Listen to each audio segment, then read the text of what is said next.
방송에서 제공하는 투자 정보는 투자 판단에 대한 조언입니다. 방송에서 제공하는 주식의 가치, 가격 상승 및 가격 하락에 대해서는 방송사에서 보장하지 않습니다.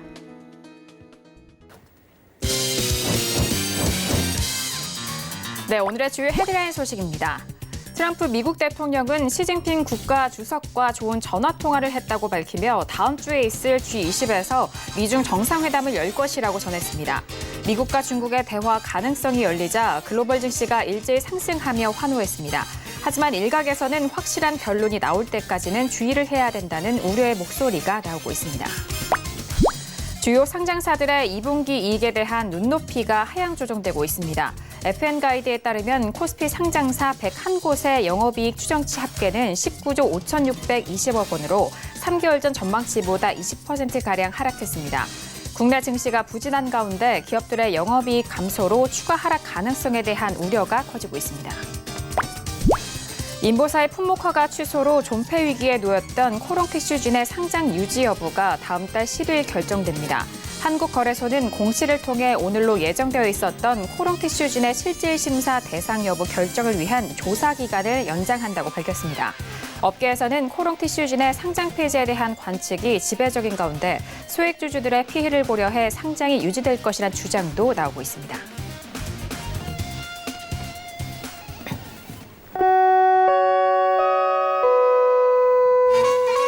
네, 안녕하세요. 평택전환 장석투자 김은혜입니다. 오늘 코스피 지수는 외국인과 기관의 쌍끌이 매수 속에서 1% 넘는 급등으로 2120선을 돌파한 상황입니다. 미국의 FOMC가 진행되고 있는 가운데 22쪽에서도 통화 완화적인 발언을 내놓으면서 전반적인 글로벌 경기 부양에 대한 기대감 속에서 오늘 우리 시장에 대한 탄력도 좋은 상황인데요. 외국내 수급이 연일 들어오면서 전기전자 업종으로 집중이 된 가운데 삼성전자를 비롯한 SK하이닉스의 탄력이 상당히 좋았습니다. 한편 원달러 환율도 1,170원대로 좀 조정을 받은 상황인데요. 이제 넘어가는 새벽에는 FOMC 금리에 대한 발표가 있을 예정입니다. 금리 인하에 대한 기대감을 받고 있는 만큼 이번 FOMC 결과에 따라서 시장의 방향성이 결정될 것으로 예상이 되고 있는데요. 자, 이렇게 오늘의 수요일장도 모두 마무리가 됐습니다. 오늘도 정석투와 함께 하시면서 오늘 시장에 대한 정리와 그리고 내일 시장에 대한 대응 전략까지도 꼼꼼하게 확인해 보시길 바라겠습니다. 그럼 오늘 시장 흐름 다시 한번 정리합니다. 시세 보시죠. 네, 오늘 코스피 지수는 전일 대비 1.24% 상승한 2124.78의 장을 마쳤습니다. 수급상 확인하시죠. 기관과 외국인의 동반 순매수, 반면 개인 홀로 순매도 이어갑니다. 코스피 시가총액 상위 종목 확인하시죠. 삼성전자는 오늘 2% 넘는 강세 흐름 속에서 45,350원에 SK하이닉스의 탄력이 좋았는데요. 6% 가까운 탄력 속에서 67,200원에 오늘장 마무리가 됐습니다. 계속해서 시가총액 상위 종목 확인하시죠. LG화학도 연일 상승을 이어가면서 0.87% 상승한 348,500원에 하지만 현대모비스는 오늘 보합권 마무리가 되면서 223,500원에 오늘장 마무리가 됐습니다. 오늘 코스닥 지수는 전일 대비 0.40% 상승한 717.71의 장을 마쳤습니다. 수급상 확인하시죠. 개인 홀로 순매수, 반면 기관과 외국인은 동반 순매도 이어갑니다. 코스닥 시가총액 상위 종목 확인하시죠. 대부분의 시가총액 상위 종목들 오늘 선방을 했는데요. 셀트론 헬스케어는 2% 넘는 상승으로 58,900원에, 펄어비스도 오늘 강보합권 마감 속에서 224,700원에 장을 마쳤습니다. 계속해서 코스닥 시가총액 상위 종목 확인하시죠. 메리톡스도 강보합권에서 0.57% 오른 42만 200원에, 셀트론제약 역시 올라오면서 0.58% 상승한 51,700원에 오늘장 마무리가 됐습니다. 네, 본격적으로 수요일장 정석투자 시작합니다. 수요일 저녁은요, 학과장 정은혜 대표님과 함께 이어갑니다. 학과장님 안녕하세요. 네, 안녕하세요. 네, 반갑습니다. 자, 이제 새벽에 FOMC 발표를 기다리고 있는 시점 속에서 앞서서 헤드라인 뉴스를 통해서도 말씀을 드렸습니다만 정상들 간에 이런 소식들이 많습니다. 오늘 그리고 오랜만에 좀 시원하게 코스피 지수가 올라왔었는데 오늘 시장 어떻게 보셨을까요? 네, 오늘보다는 결국 우리 시간으로 내일 새벽이라고 봐야죠. 오전 한 3시, 4시. 그때까지의 어떤 FOMC 회의라든가 미국 지수, 이게 이제 내일을 결정하는데요. 오늘 그 내용에 대해서 여러 가지로 다채롭게 전달해 드리겠습니다. 네, 이제 새벽 3시 이후에 FOMC 발표가 있을 예정인데 그 시장에 대한 흐름을 고스란히 받고 내일 우리 아침 시장을 좀 영향을 받게 됩니다. 그렇기 때문에 새벽에 좀 지켜보시는 분들도 많으실 것 같은데 전후로 어떻게 대응을 하고 준비를 해야 되는지 오늘 1시간 동안 꼼꼼하게 또 짚어주신다고 하니까요. 오늘 정석 투자도 많은 기대해 주시길 바라겠습니다. 자, 이렇게 오늘 학 과장님과도 인사를 나눠봤고요. 첫 번째 코너로 바로 들어가 볼까요? 시황 분석론이 기다리고 있습니다. 자, 일단 한번 전반적으로 경기 부양책에 대한 기대감과 그리고 금리 인하, 일단 통화 완화적인 부분에 있어서 각국의 중앙은행 쪽에서의 언급이 이어지고 있는 상황이고요. 정상들 간의 이런 소식들도 시장의 위험자산에 대해서 선호 현상을 좀 부추기고 있는 상황이기도 한데요. 오늘 우리 시장 쪽에서도 외국 내 수급이 현물 쪽에서 크게 좀 들어왔었던 상황입니다. 자, 그렇다면 양 시장에 대해서 시황 분석 먼저 도와드릴 텐데요. 학 과장님 먼저 도와주실까요? 네. 오늘은 1번 코너 시황하고 2번은 없습니다. 그리고 3번은 종목 상담이고요. 4번 코너에서 FOMC 관련돼서 여러 가지 중요한 이야기, 시나리오 이런 것들을 제가 전달해 드리겠고요. 제가 항상 했던 말이 있죠. 주식을 비롯한 모든 투자가 어려운 이유는 이론대로 움직이지 않기 때문이다. 사실 금리 인상이나 인하나 시장이 가려면 가고 내려가려면 내려갑니다. 주식시장에서 금리 인상은 절대적으로 악재죠. 유동성이 줄어드니까. 금리 인하는 절대적인 호재예요. 누구나 알고 있죠? 근데 여러분들 주식투자를 5년 이상 하신 분들 아마 아실 겁니다. 금리 인상을 했음에도 불구하고 지수가 가요. 그럼 또 시장에서 뭐라 그러냐면 이거는 경기가 좋아졌다는 시그널이다. 그래서 물가 잡기 위해서 금리 인상한다. 또 그래요. 또 반대로 금리가 인하가 되면 유동성이 좋아지는 거거든요. 사실은 주식시장 자체는. 근데 또 해석하기 나름이에요. 경기가 위축되기 때문에 어쩔 수 없이 금리 인하를 할 수밖에 없다. 그러니까 하루짜리 단기적인 어떤 그 영향은 주겠죠. 근데 제가 여태까지 10년, 20년, 30년 주식하면서 내린 결론은 뭐냐면 결국 금리를 인상하든 인하하든 상승할 장은 상승하고 밀릴 장은 밀린다 이겁니다. 지금 제가 드린 말씀은 10년 이상 되신 분들 이해할 겁니다. 여러분 아시겠지만 2016년 이후로 2018년까지 금리가 어떻게 됐죠? 인하됐잖아요. 근데도 올라갔어요. 미국 지수. 금리가 인상되면 시장에서는 악재거든요. 그래서 가려면 간다는 얘기입니다. 그래서 이제 언론에서 그럴듯하게 갖다 붙이잖아요. 그만큼 경제가 지금 살아났다. 미국 경제를 말하는 겁니다. 그래서 지금 여기서 이제 만약에 금리 인하를 할지 안 할지 몰라요. 아직까지는. 그럼 제가 이제 일단 4번 코너에서 더 자세하게 말씀드리겠는데 만약에 금리 인하를 안 한다. 그러면 아직까지 경기는 좋다. 이렇게 또 갖다 붙이면 되고요. 금리 인하를 한다. 그러면 또 시장에는 아주 좋은 영향을 줄 것이다. 그러니까 쉽게 말해서 뭐냐면 금리 인상이든 인하든 시장이 올라가는 쪽이라든가 내려가는 쪽에 그 어떤 기대를 갖고 있는 사람들은 자기네 그 기준대로 갖다 붙이는 거예요. 그걸 이제 우리가 아전인수라 그러죠. 아전인수. 예. 한자로 아전인수. 예. 그래서 너무 신경 쓰지 마시라는 거고요. 그래도 이따가 제가 4번 코너에서 말씀드리겠습니다. 왜냐하면 지금 FOMC가 이제 개막이 됐으니까 이제 우리나라 시간으로 뭐 빠르면 오전 2시, 늦어도 오전 4시면 결정이 되버려요. 금리 인하가 될까 말까.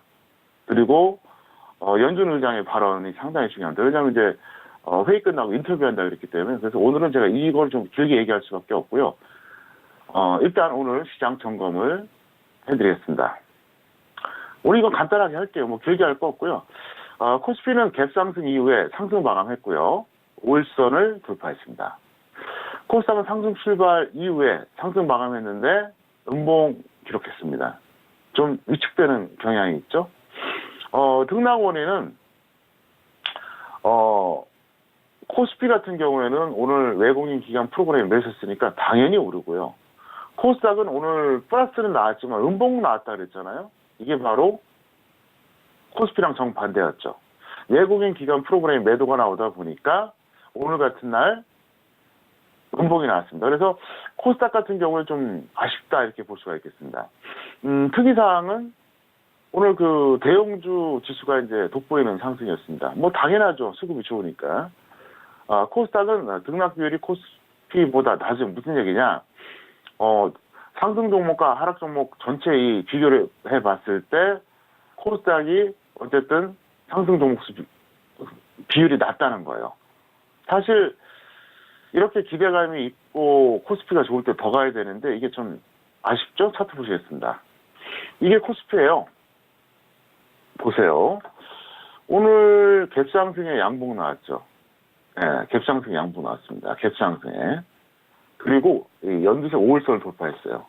네, 연두색 5일선 보시기 바랍니다. 네, 여기에요. 뭐 엄청나게 세게 올라갔죠. 그 다음에 코스닥 보겠습니다. 오늘 플러스는 나왔는데 하락 같은 상승이죠. 왜냐? 4일 연속 음봉이에요. 오늘도 음봉인데 4일 연속 음봉이에요. 시사하는 바가 크다는 거예요, 이게. 어제도 제가 그렇게 얘기했었잖아요. 코스피는 어쨌든 금리나 기대감 때문에 한번 다소 투기적인 자금이 들어온 것 같고요. 코스닥은 금리 인하 해갖고 지수가 올라가면 그때 올라가도 되니까 지금은 좀 몸을 사리는 거죠. 왜 그러냐? 시장의 메커니즘 때문에 그래요. 원래 코스피는 외국인과 기관의 시장입니다. 원래 코스닥은 개인의 시장이에요. 코스닥은 여전히 개인이 많습니다. 그래서 이런 차이가 발생한 이유가 이거다. 이렇게 이제 설명을 드렸고요.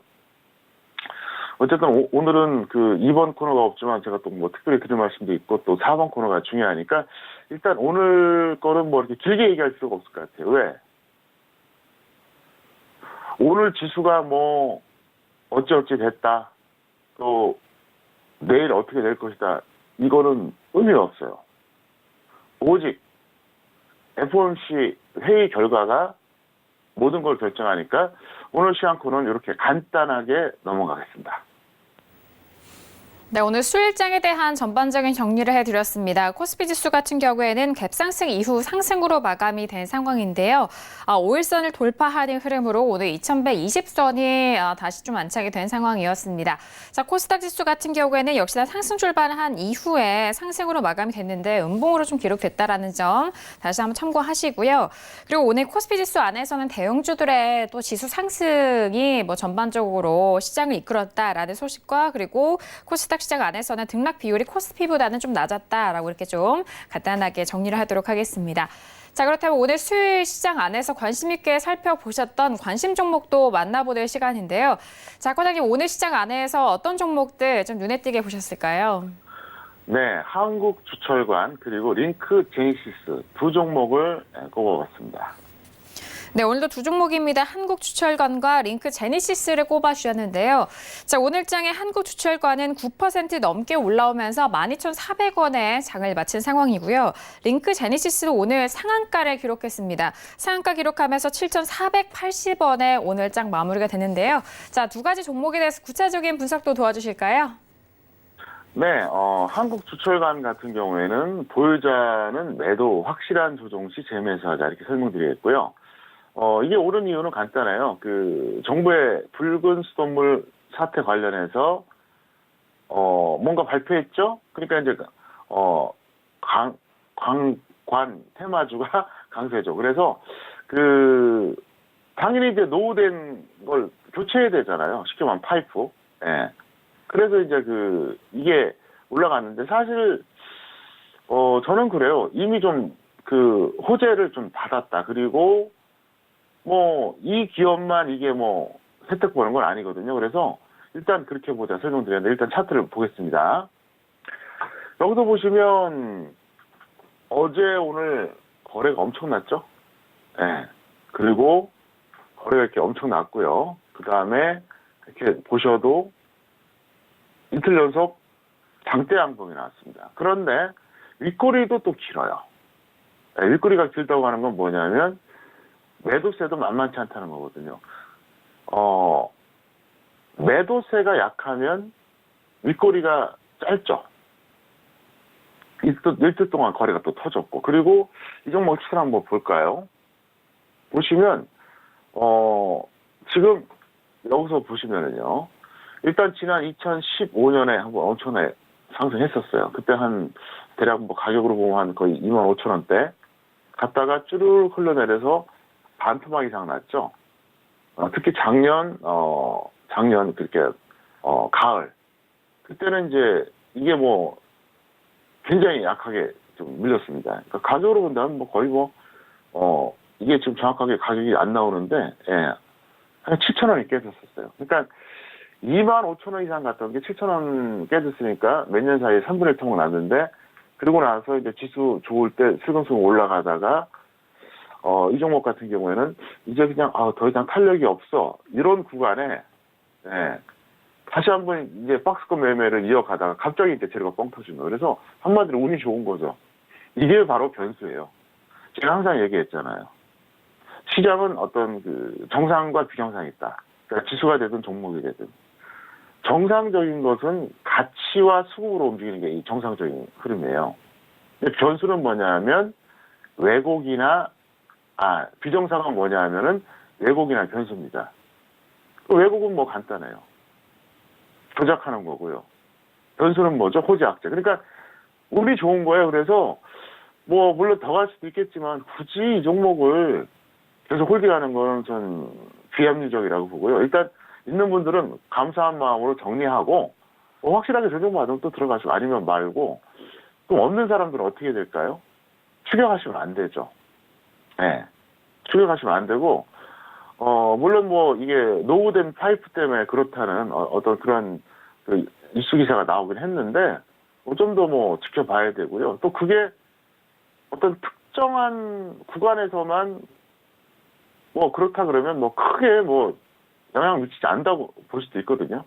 예를 들어서 그게 인천에서 발생했는데 뭐 인천뿐만 아니라 인천을 넘어서 막 전국적으로 다 그렇다면 진짜 이쪽 관련주들은 정말 좋겠죠. 근데 특정한 지역이니까. 그래서 지금 이제 운 좋게 올라갔으니까 이제 그 정도 정리하자 설명드리겠습니다. 링크 제니시스 같은 경우에는 조금 더 홀딩하다가 매도하시고요. 그렇다고 해서 미보이자는 지금 들어가느냐? 아니에요. 추격을 반대합니다. 그래서 이거는 이제 삼성전자 인공지능 신경망 처리 장치 사업 육성 소식에 호재가 이제 반영된 건데 차트 잠깐 보실까요? 이것도 어떻게 보면은 변수죠, 변수. 예. 좀 전에 설명드렸죠? 정상과 비정상이 있다. 정상은 수급과 가치와 수급으로 움직이는 게 이게 정상이에요. 비정상은 왜곡이나 변수다. 그러니까 한국 주철관이나 링크 제니시스나 쉽게 말해서 호재 발생하면서 올라간 건데, 자, 이 종목도 어떻습니까? 5월 말까지 흘러내렸어요. 네, 쭉쭉 흘러내렸죠. 여기까지. 왜냐하면 이거는 어떤 종목이라고 봐야겠죠? 지수 연동형이죠. 왜냐하면 코스피나 코스닥이나 5월 말까지 계속 흘러내렸잖아요. 그리고 이제 6월 들면서 살짝 올라왔잖아요. 똑같아요. 코스닥 차트 볼까요? 어떻습니까? 이 코스닥 종합이에요. 5월 말까지 흘러내렸잖아요. 그리고 요 구간에서 슬금슬금 반등 나오고 있었잖아요. 자, 다시 링크 제니시스 볼까요? 똑같잖아요. 5월 말에 여기서 보면 저점 기록하고 슬금슬금 지수 올라올 때 따라 올라오고. 그러니까 링크 제니시스 같은 종목은 전형적으로 지수 연동형이라고 보면 됩니다. 그래서 코스닥 종합지수와 거의 같잖아요. 그런데 이제 나름대로 호재가 발생하니까 갭상승의 장대 양봉이 나왔는데 이 종목 같은 경우에는 아무래도 이제 주철관보다는 뭐 하루나 이틀 정도 더 갖고 와도 될 것 같은 게 조금 전에 한국주철관 어떻습니까? 이틀 연속 양봉이 나왔지만 윗꼬리가 길잖아요. 윗꼬리가 길다고 하는 것은 매물도 많다는 거예요. 근데 이거는 어쨌든 오늘 상한가 기록하면서 그렇게 매물 저항이 없었다는 겁니다. 그러면 뭐 최소한 하루, 길면 이틀 정도 더 갈 수 있으니까 갖고 있는 분들은 좀 더 홀딩했다 던지자 이거고요. 없는 분들은 추격하면 안 됩니다. 그리고 또 그 얘기 또 해드릴게요. 제가 항상 얘기하죠. 종목의 최소 80에서 85%는 지수와 연동된다. 지수와 연동되지 않는 종목들도 있어요. 그러니까 지수와 연동되지 않는 거는 뭐죠? 지수보다 강하거나 지수보다 약한 거죠. 대다수의 종목이 지수와 연동이 됩니다. 좀 전에 링크 제니시스 설명도 들었지만. 그래서 취향이 중요한 게 바로 그겁니다. 그리고 여러분들이 해야 될 건 뭐냐면은 내가 갖고 있는 종목이, 내가 관심 있는 종목이 지수와 연동이 되나 안 되나 이거부터 봐야 돼요. 그 다음에 가치를 논하고 차트를 보는 거예요.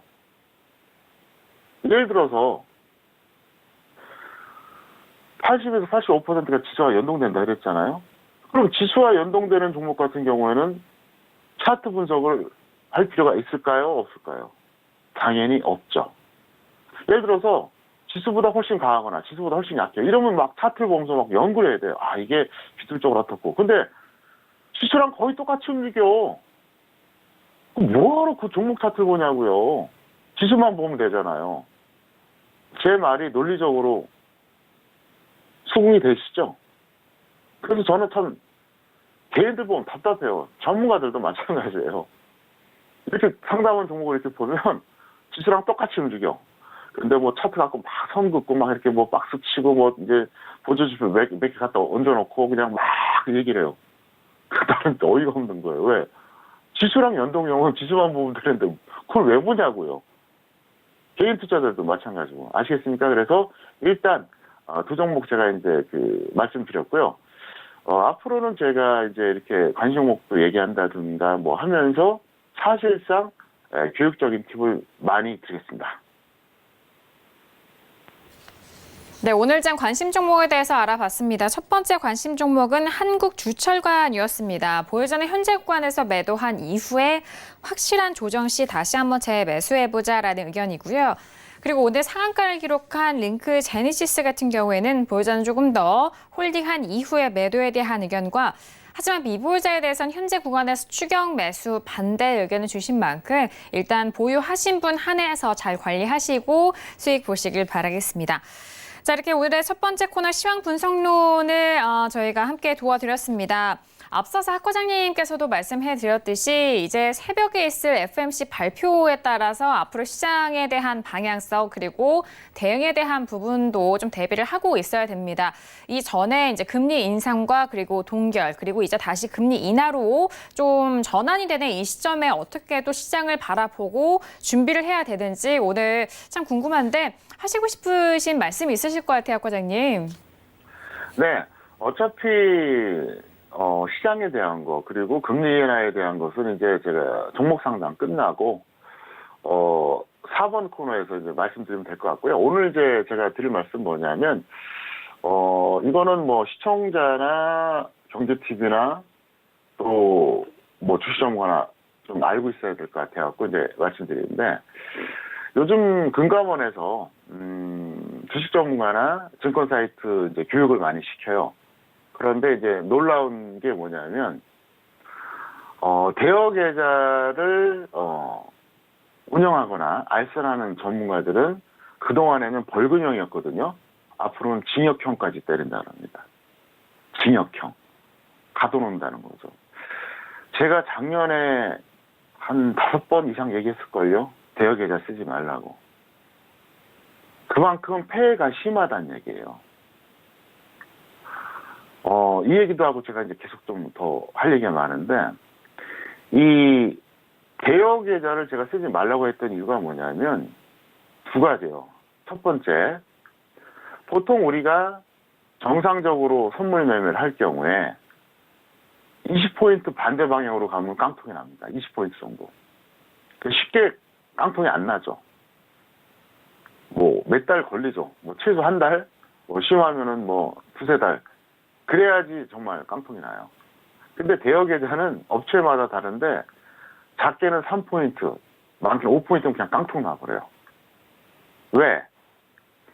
대여 계좌의 특성이 뭐냐면 원래는 한 500만 원 정도가 이제 그 선물 한 계약을 하는데 50만 원만 이것만 좀 할 수 있게 만들어줘요. 근데 거기에 함정이 있어요. 왜 함정이 있느냐? 돈이 작게 드는 대신 굉장히 위험한 거예요. 그래서 예를 들어서 10번 잘했다가도 딱 한 번만 하루에 그 일교차 잘못 타버리면 그냥 날아가는 거예요. 그래서 수익 확률이 거의 없다. 여태까지 저는 대여 계좌에서 보름 한 달 정도 돈 버는 경우 봤어도 3개월, 6개월 동안 돈 버는 거 본 적이 없어요. 두 번째, 철저하게 개인들이 이용당한다는 거예요. 서울경제TV는 그러지 않는다고 알고 있지만은 사실 대여 계좌를 가장 많이 알선하는 사람들이 해외 파생하는 사람들이에요. 해외 선물. 왜 그런지 아세요? 국내 파생은 진입 장벽이 높거든요. 교육도 받아야죠. 무슨 또 증거금도 높고. 근데 해외는 그런 게 없어요. 누구나 다 할 수 있어요. 그래서 주로 이제 해외 선물 하는 쪽에서 많이 그걸 이제 하는데 사실은 내가 볼 때는 그들 거의 실력 없어요. 국내 시황도 모르는 사람들이 한다고 그러면서 실제로는 시청자들 자기 전화번호 공개해가지고 전화 오게 되면 돈 없는 거 뻔히 아니까 돈 많이 안 들이고 대여 계좌 쓰세요 하고 알선합니다. 근데 그게 왜 해준지 아세요? 수수료 먹어요. 그러니까 이용당하는 거예요. 그러니까 어떻습니까? 수익이 나거나 말거나 그냥 계속 사인만 내요. 그리고 뒷돈 받고. 다 불법이에요, 다. 업체도 불법이고 그걸 알선한 전문가도 불법이고. 그래서 제가 작년에 계속 얘기했잖아요. 쓰지 말라고. 결국 돈 못 번다. 그리고 이용당하는 거다. 결국 금감원에서 칼을 빼든 거예요. 전에는 걸리면 벌금형인데 이제는 징역까지 살리겠다는 거예요. 왜 그럴까요? 민원이 엄청나게 들어오니까 그렇죠. 민원이. 국가기관이 바보가 아니잖아요. 다 이유가 있는 거예요. 그래서 서울경제TV를 그동안 잘 보셨던 분들은 아마도 피해본 분들이 거의 없을 겁니다. 그래서 여러분들 중에서 혹시라도 과거에 대여 계좌를 썼다. 그러면 예를 들어 어떤 전문가를 알잖아요. 그 전문가로 인해서 통화 내역도 있고 문자 내역도 있을 거 아닙니까? 그러면 그냥 신고하세요. 그 잘한 포상금도 받으니까. 그리고 앞으로 쓰지 마세요. 그 다음에 또 하나 이제 할 얘기가 뭐냐면 최근에 이제 주식 전문가나 증권 사이트나 금감원에서 많은 교육을 시켜요. 교육시키면서 케이스 바이 케이스로 이러이러한 사례들은 불법과 부정이다 하고 하는데 답답한 게 뭐냐면 사실 그걸 알아야 될 건 시청자들이에요. 왜냐? 나쁜 짓 하는 전문가나 증권 사이트는 저렇게 하면 걸리니까 요거 피해가야지 하고 바꾸면 되거든요. 네, 그렇잖아요. 그래서 이제사 하는 얘기지만 사실 저는 10년 전에 모 지상파에서 이쪽 세계에 대해서 시리즈물로 불법과 부정을 파헤쳐달라고 저한테 제안이 왔었어요. 근데 제가 안 했어요. 왜 안 했냐? 첫 번째, 그렇게까지 해서 이 세상 뒤집을 필요도 없고, 두 번째, 저한테도 타격이 있으니까. 예. 근데 지금은 후회해요, 제가. 왜 후회하느냐? 제가 주식 전문가를 21년째 하고 있는데, 달라진 게 없어요. 주식 전문가들의 사기치는 수법은 더 업그레이드 되고 있습니다. 왜 이 얘기를 하느냐? 저는 솔직히 말해서 2013년에 이제 모 시사글로벌 프로에 저 혼자 인터뷰했었어요. 얼굴, 이름, 목소리 변조 안 하고 유일하게 딱 한 명. 사람들이 다 놀라더라고요. 그리고 2014년에 박근혜 정부 시절에 증권범죄합동수사단에 저 혼자 참고인으로 갔어요. 전문가 중에서 아무도 오지도 않았대요. 네, 자기네들이 문제가 있으니까. 그래서 저는 이제 시청자분들이나 방송사나 고민해 보시라는 거예요. 저는 시리즈물로 만들 수 있어요. 하도 이 시청자들이 다 하니까, 자, 저는 이런 얘기할 필요 충분 조건을 갖추고 있습니다. 필요 조건. 주식 투자 경력 31년째, 전문가 경력 21년째, 인터넷 방송 세계 최장기 진행, 방송 처리 19년 했어요. 필요 조건 충분한, 만족하죠? 충분 조건 뭐냐? 전 지금까지 불복과 부정을 저지른 적이 한 번도 없어요. 그래서 저는 뭐 수요일이 됐든 뭐 다른 요일이 됐든 정말 지금 월요일 같은 경우에는 교육을 하고, 화요일 같은 경우 종목 얘기하자면, 수요일 같은 경우는 이러이러한 불복과 부정 사례들이 있다. 그냥 시리즈물로 그냥 한 1년 정도 하고 싶어요. 그래서 막 서울경제가 하자 그러면 하고, 아니면 다른 방송사에 하자면 거기서 할 거예요, 저는요. 서울경제TV 미리 말씀드릴게요. 그리고 시청자분들이 원한다면 제가 해드리겠습니다. 왜? 아는 게 너무 많으니까 제가. 너무 많아요. 그리고 분명히 이거는 시청률도 대박 나올 거예요. 왜? 시청률이라고 하는 게 그렇잖아요. 남들이 안 하는 걸 했을 때 수요가 맞아떨어지면 시청률이 대박 나는 거거든요. 누구나 하는 내용 하면 변별력이 없죠. 그리고 시청자들이 흥미가 없으면 왜 그러냐? 지금 주식 투자 자체를 잘못해서 손해보는 것보다 주식 전문가들한테 당하는 게 너무 많아요. 아직까지. 그래서 저는 케이스 바이 케이스로 그냥 한번 얘기를 해주고 싶습니다. 그래서 이거는 시청자분들이나 서울경제TV나 고민해 보시기 바라겠고요. 분명히 얘기하지만 저는 이전에 제안 들어오면 어디든지 나갈 겁니다. 그래서 앞으로 제가 이걸 뭐 여기서 할지 딴 데서 할지 모르겠지만 하게 되면 꼭 보세요. 왜? 개혁계좌 같은 경우도 뭐가 뭔지 몰라요. 그래서 당하는 경우가 너무 많아요. 그리고 뭐 제가 얘기하잖아요. 뭐 전문가들이 어떤 식으로 추천하고 무슨 하여간 너무 많기 때문에 그걸 언젠간 하고 싶고, 오늘은 제가 특별히 이 말씀 드렸고요. 어쨌든 저도 주식 전문가인데 이런 얘기하니까 참 서글픈데, 주식 전문가한테 사기당하지 마세요. 진짜 나쁜 놈들 많아요. 오죽하면 내가 90% 쓰레기라고 그랬겠어요.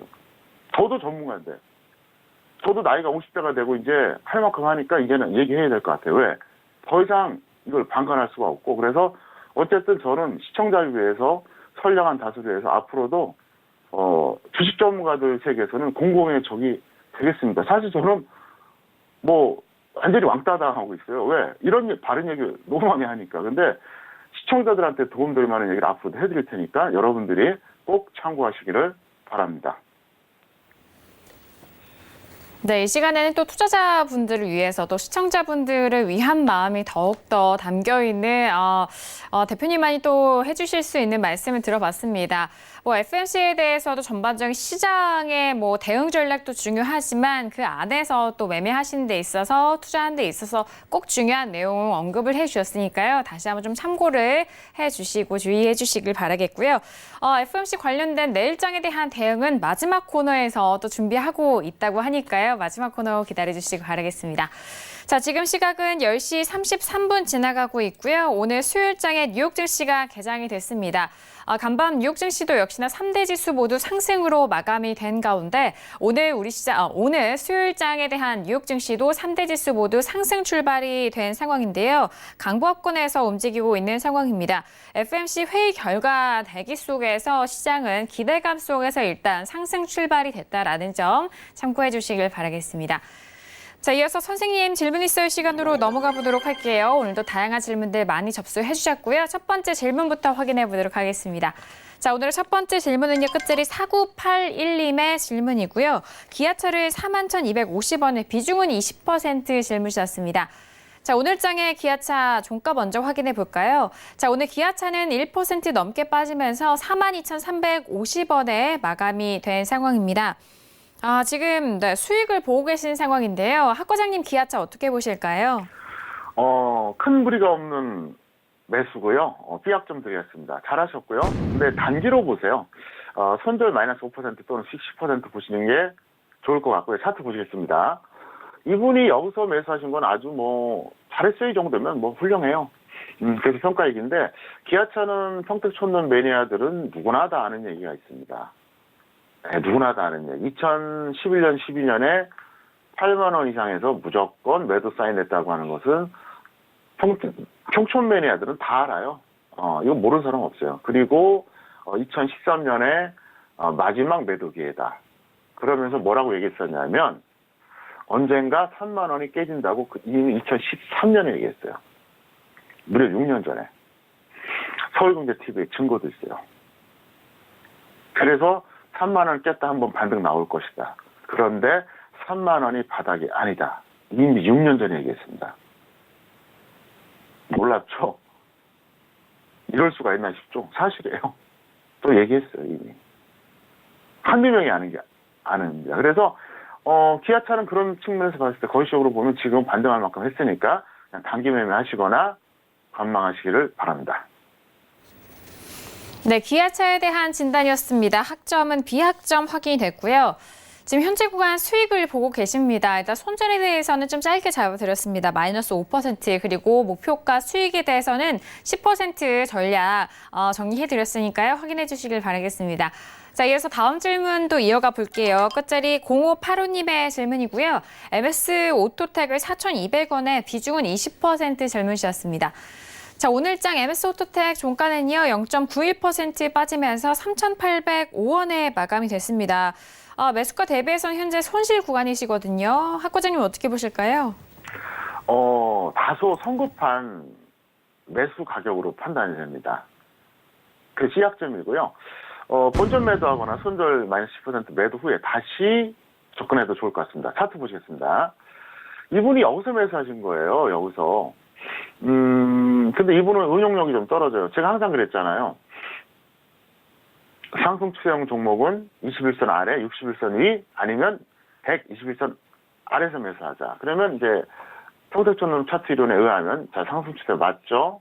61선이 탔으니까 그럼 검은색 21선 아래 혹은 파란색 61선 위, 그것도 아니면 빨간색 121선 아래가 맞는데 중요한 게 뭐냐? 이게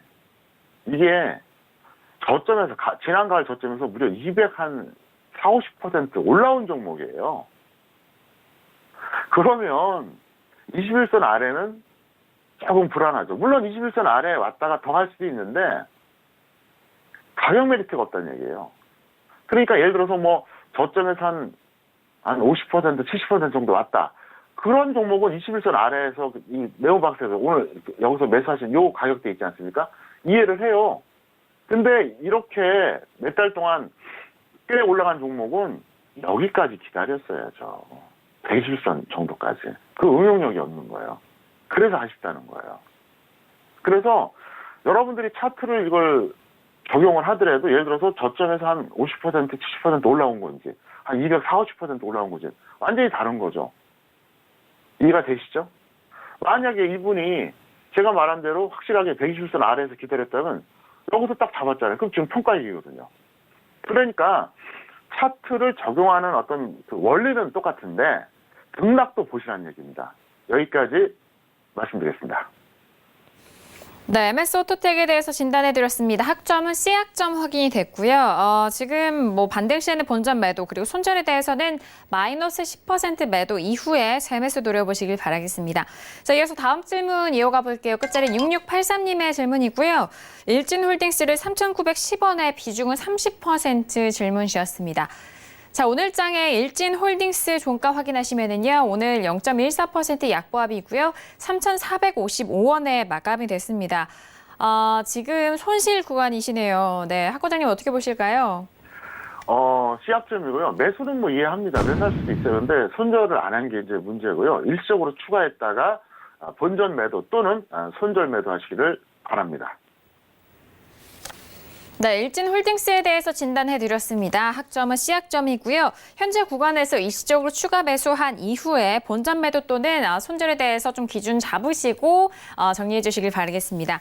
자, 이어서 다음 질문도 이어가 볼게요. 끝자리 0833님의 질문 확인합니다.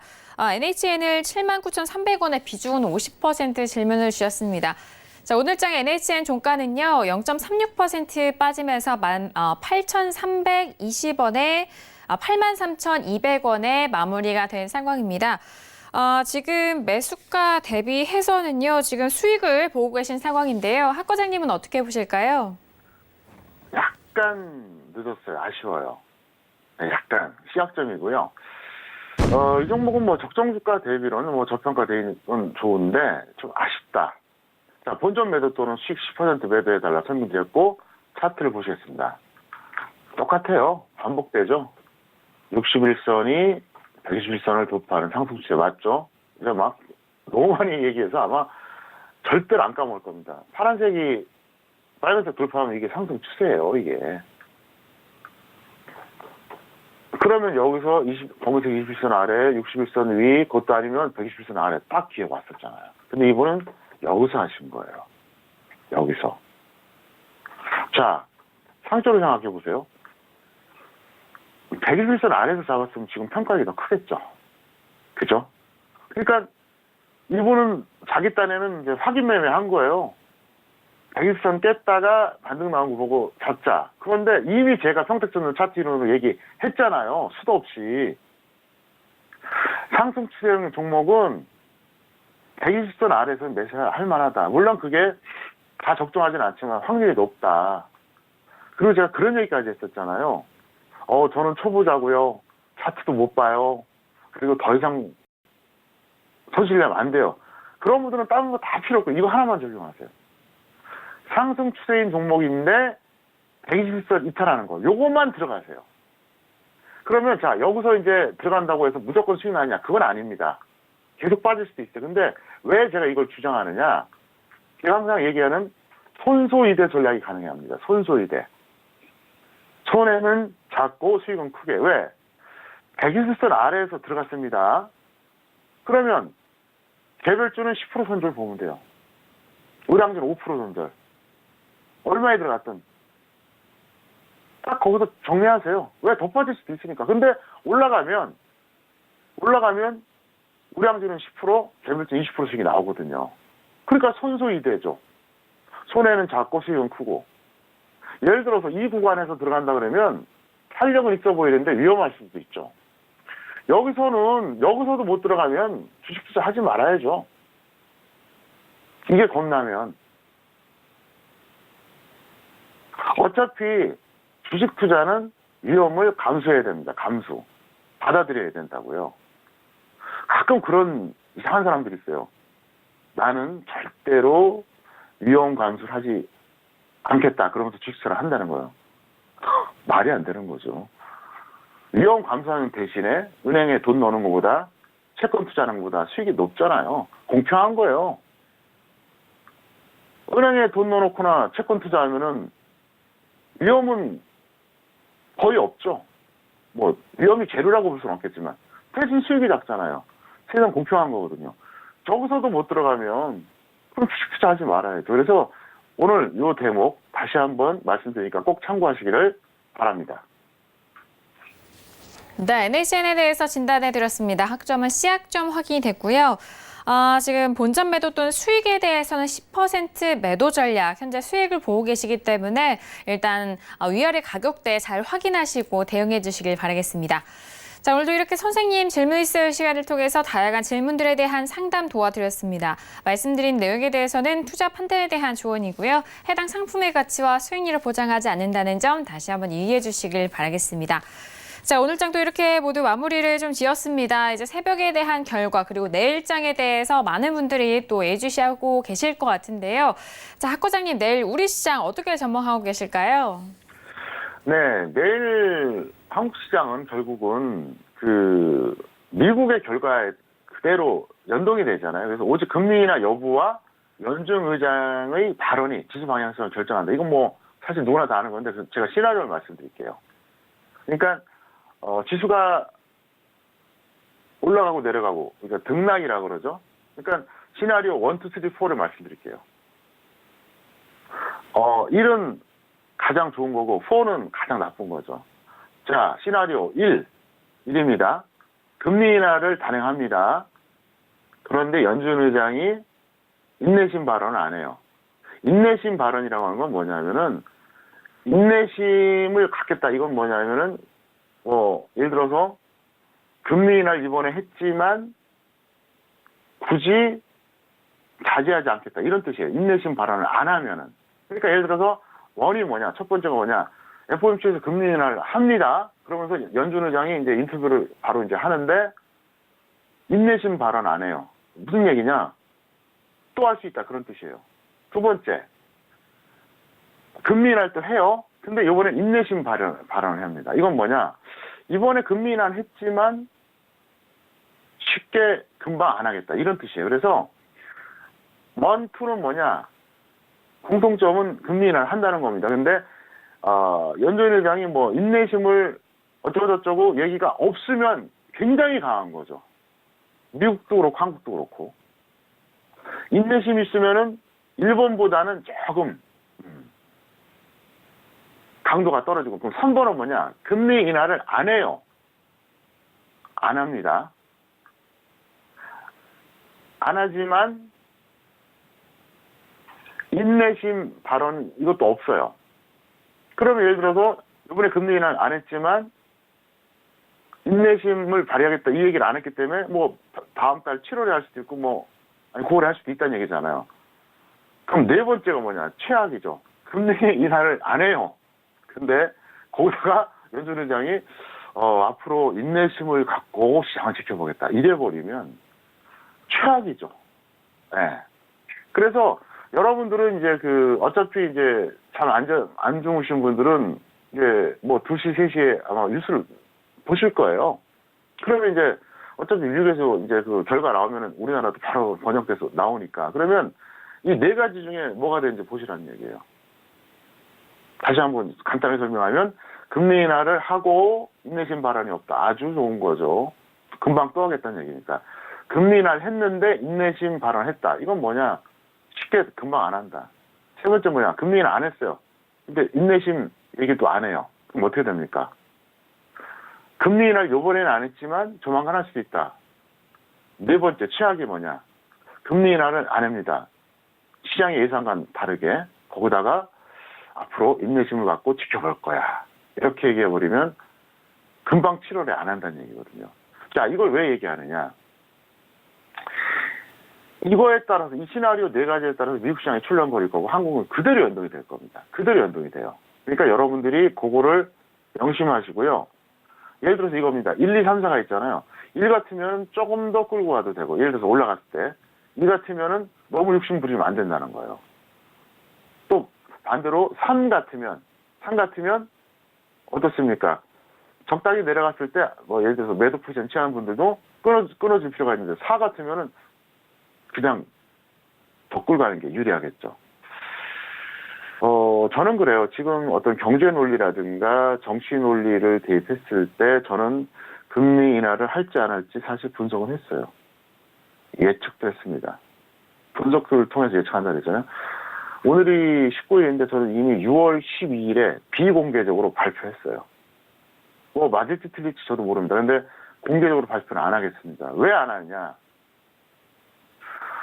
맞으면 본전이고 틀리면 온갖 비난을 당합니다. 그래서 저는 앞으로 공개적인 예측 발표 안 하겠습니다. 다만 시나리오를 대신 말씀드렸잖아요. 그리고 제가 하고 싶은 얘기가 뭐냐? 팁을 하나 드리죠.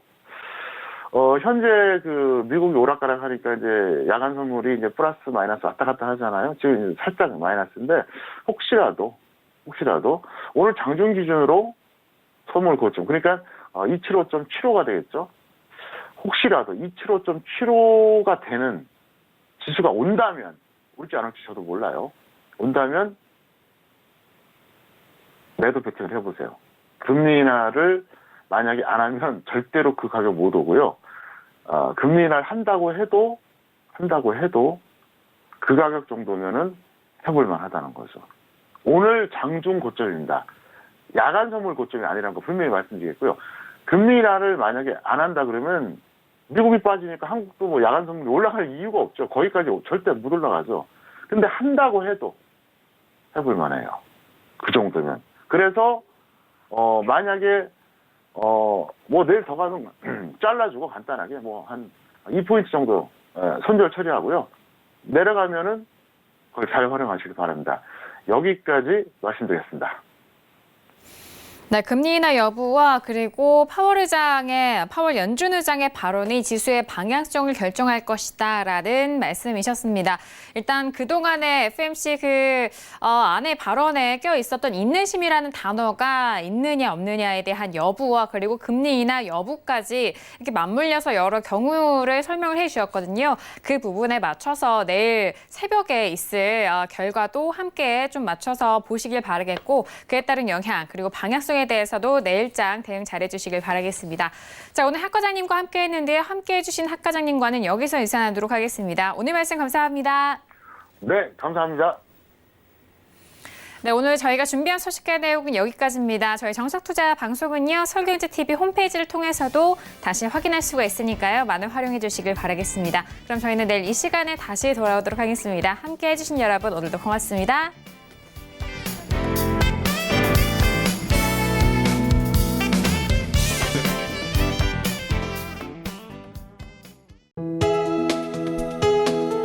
본 방송에서 제공하는 투자 정보는 투자 판단에 대한 조언입니다. 방송에서 제공하는 주식의 가치, 가격 상승 및 가격 하락에 대해서는 방송사에서 보장하지 않습니다.